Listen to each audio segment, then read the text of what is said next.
keep expecting something to happen and it just doesn't materialize. There is a scene where they use drugs and they take them in a very unusual way. He's surrounded, that is Johnny Depp, with a cast of wonderful actors. Richard Jenkins that we mentioned earlier, as well as Giovanni Ribisi, who is just so tweaked. Yeah. I mean, he walks around in just physically as well as mentally. The Bacardi plant.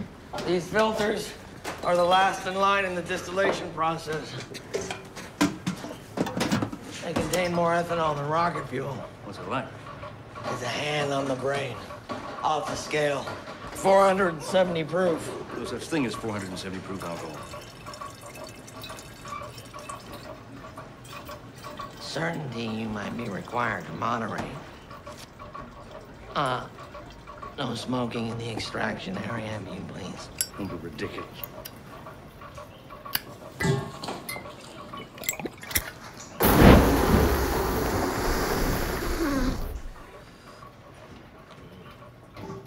And you know, he has a partner, and I do not know the actor's name, who is a photographer. And then we also have Amber Heard, and you know, we haven't mentioned Aaron Eckhart, who is sort of the heavy or the villain in this. And you know, it's a strange role for Eckhart because he never is allowed to be totally dangerous. You know, the movie never gets. The thing that Eckhart usually does so well is, we know he's a villainous character in most of his movies, but he's so darn charming. He gets away with it, you know. And he's not charming in this to me, no, not at all. He's not. He's rather flat, like a lot of the things that go on in the movie. Yeah. So, but you know, I'm sorry. No, please. You mentioned the whole thing where they are, you know, tripping on these drugs. There's exactly one scene where they do one scene for the Fear and Loathing crowd, and they wander around, and Kemp comes upon this lobster tank. And it's one of the best moments of the movie, I thought. And it's because they're quoting Hunter Thompson. And so he's just sort of musing, and you know, he's pretending in his mind he's having this conversation with the lobster. And the lobster says, you know, human beings are the only animal to claim a god, and yet act as if there isn't one. There isn't one. You know, that's right. And it's this moment for him. When they do go into those little side trips, it's quite satisfying. We just kind of wish they'd pick up the pace. Well, and maybe there's just not enough Hunter S. Thompson in the movie. I mean, that's certainly possible. You know, there's a documentary, and I'll get to this in a minute, called Gonzo, that I think has a lot of Hunter S. Thompson in it, and it's quite good. It's an Alex Gibney documentary, and I'll recommend that in a moment when we get to our Streaming Wars section, which is something I'm premiering this week on the show. You know, I just wonder whether or not they knew what they wanted out of this film. Did they want it to be anything more than a vehicle to give us? I mean, we got Rango earlier this year, and that is Johnny Depp, was sort of trying on the same role. He was wearing the clothing from Fear and Loathing. The character kind of looked like that character. So it's a very strange thing. Is this how Johnny Depp wants to be remembered? I don't think so. And, probably not. You know, but your tongue is not an accusatory giblet. Your tongue is like an accusatory giblet.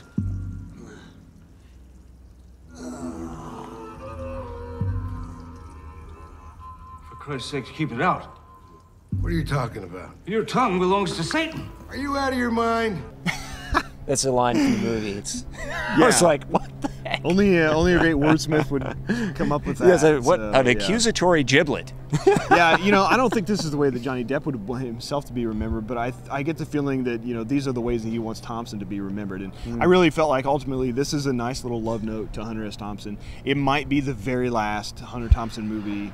Who knows? Whichever other of his novels are they ever going to adapt? Well, is it safe to say, and I'm going to write about this, I've already written it and it'll go up on the website, but is it safe to say that Johnny Depp, when he made the Terry Gilliam film in 1998, where Fear and Loathing in Las Vegas, where he created sort of this persona based on Hunter S. Thompson, he has in everything since sort of incorporated elements of that character, I think. Well, it's interesting that way. I remember reading something. Everything is a variation of that. Yeah, well, he was very fond of the guy, and he was one of his heroes, and then became very tight friends.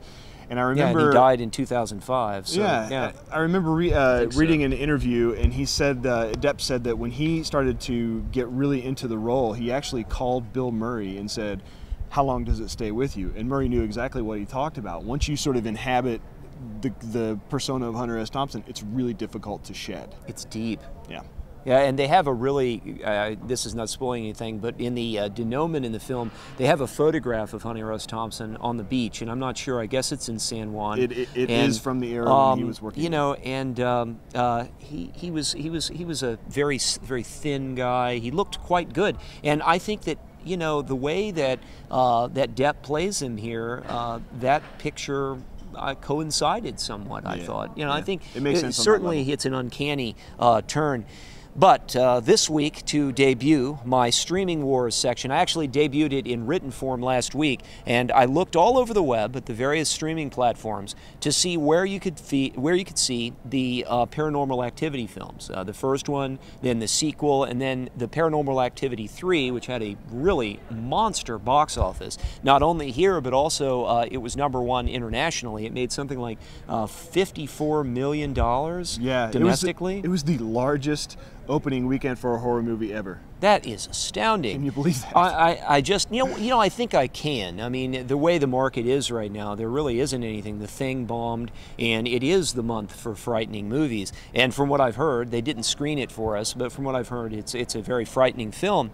And it was directed by the fellows who brought us Catfish. Did you see Catfish? Yeah, it's quite good. It was. It was the other Facebook movie last week. So what I did, or last year. So what I did with the Streaming Wars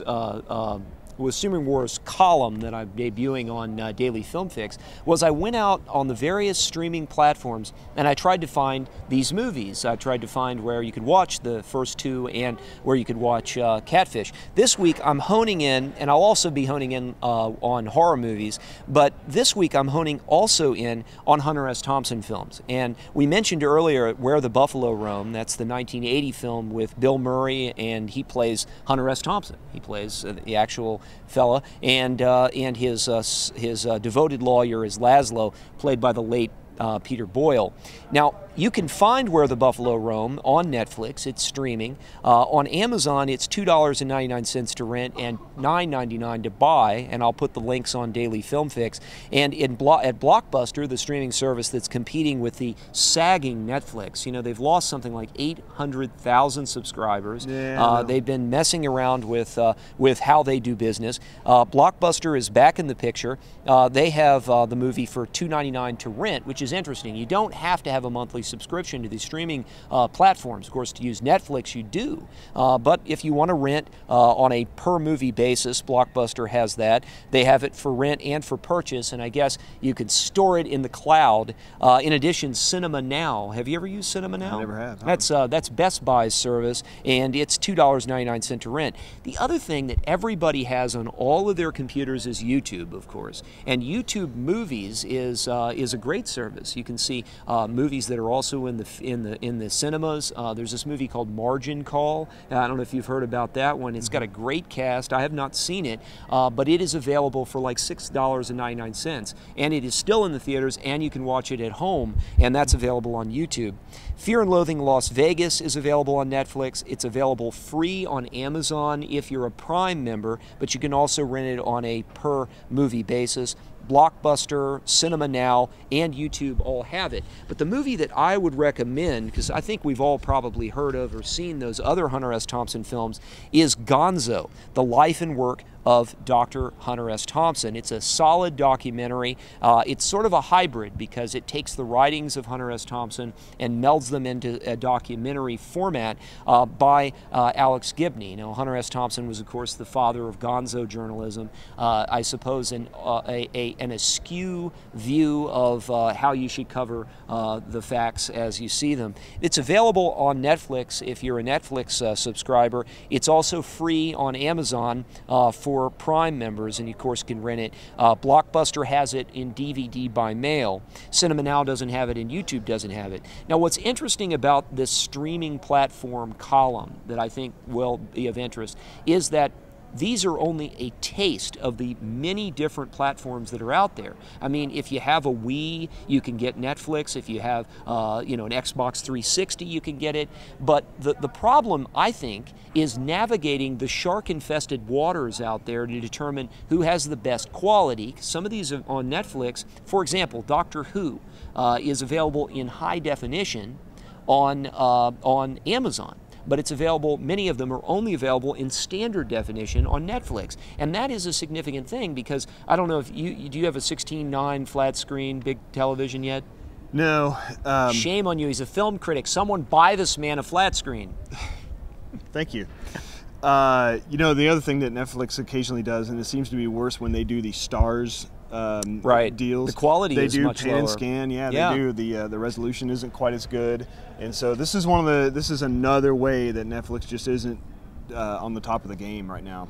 Well, but I would, you know, and iTunes is another option. I have it on our list as well. There were about 7 different platforms that I'd looked at. Yeah. So that you were saying. I would just say I would back up the recommendation for Gonzo. It's good. Hunter S. Thompson 101, I think. Yeah, I mean, it gives you a good way of starting with his work. A lot of it, of course, it's read to you. I mean, his words are right there in the documentary. Alex Gibney, of course, won an Oscar for Tales from the Taxi from the Dark Side, or To the Dark Side. Actually, I don't know. yeah. And he had 2 documentaries out last year. I mean, he had Client 9, and then he had something else. Gosh, I can't remember, but he had 2 documentaries that came out last year. I think it was the Casino Jack film that he had, and then he was one of the contributors on Freakonomics, that documentary. So he's a heavy hitter. He knows how to make a movie, so I would definitely recommend it. But tune in to the Daily Film Fix for the Streaming Wars column, because what I'm trying to do is make suggestions of films you should watch. Because I don't know, if you sat there on your couch and gone through Netflix trying to find something to watch, it is incredibly difficult, just one platform, Netflix, to figure out what in the heck you should watch. You know, new releases could be 10 years old on Netflix. It's much easier to get on your computer and navigate Netflix, put it in your queue, and then go. We have a Wii at home with my feeble TV, hey. and we watch it there. And by the way, I just go to the theater, is what I do. Oh, that's right. That's right. You know, one last thing.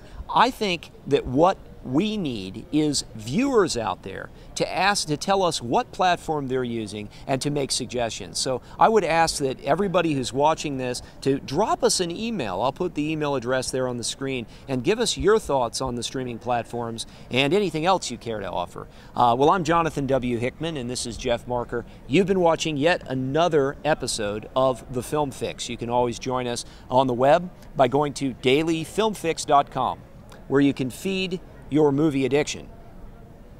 Right? Yep. Yeah. All right. We didn't say fix or no fix. Oh gosh, I don't know if I got my fix from this movie. I'd say I kind of did. I hate to say it. I got a mild fix. A mild fix. Yeah. You